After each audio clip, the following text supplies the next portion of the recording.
بسم اللہ الرحمن الرحیم۔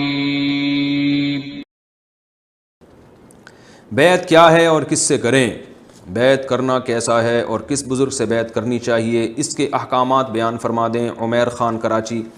دیکھیں، بیعت کا مطلب یہ ہوتا ہے کہ آپ جیسے جسمانی علاج کے لیے کسی ڈاکٹر سے رابطہ کرتے ہیں تو وہ آپ کا علاج کرتا ہے، تو ایسے ہی روحانی بیماریاں، حسد، بغض، نماز کی پابندی نہیں ہو رہی، کوئی گناہ آپ سے چھوٹ نہیں رہا، بہت سے گناہ آپ کو پتہ ہی نہیں ہے کہ وہ گناہ ہیں، تو اور پھر دل میں اللہ کی محبت پیدا ہو جائے، تو ان تمام چیزوں کے لیے کسی اللہ والے سے بیعت ہوا جاتا ہے کہ بھئی میں آپ سے بیعت کر رہا ہوں یا کر رہی ہوں، اور میں اپنے آپ کو آپ کے حوالے کر رہا ہوں۔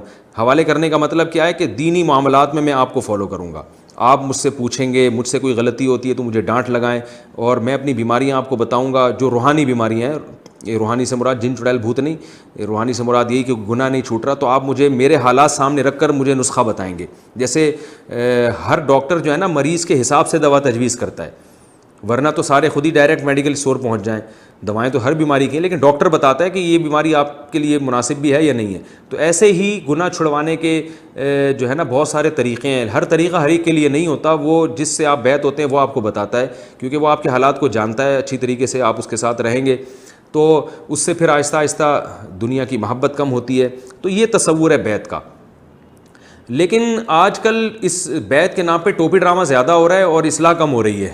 جاہل پیر مارکیٹ میں بہت زیادہ آ گئے ہیں جو اپنا مرید بنا لیتے ہیں، اور بعض دفعہ تو ماں باپ سے بغاوت پہ اکسا دیتے ہیں، آپ کو ماں باپ سے بالکل الگ کروا دیتے ہیں، اور پھر اپنی ٹوپی ڈرامے گھما رہے ہوتے ہیں۔ وہ بدعت کا اس میں عنصر زیادہ ہے۔ تو آپ جب بیعت ہوں کسی سے تو پہلے یہ دیکھیں یہ سنت کو فالو کرنے والے ہوں، یہ خود قرآن و سنت پر عمل بھی کرتے ہوں، باجماعت نماز کی پابندی کرتے ہوں، خواتین کے معاملے میں محتاط ہوں۔ بعض پیر و مشائخ ایسے بھی ہیں کہ خواتین بھی آگے بڑے آرام سے فری ہو رہی ہیں اور ہا ہو چل رہا ہے، اور بند کمروں میں علیحدہ کمرے میں عورتوں سے، جوان عورتوں سے ملاقاتیں ہو رہی ہیں تنہائی میں، یہ بالکل حرام ہے، ناجائز ہے۔ یہ آدمی تو خود اصلاح کے قابل ہے، یہ دوسروں کی اصلاح کہاں کرے گا؟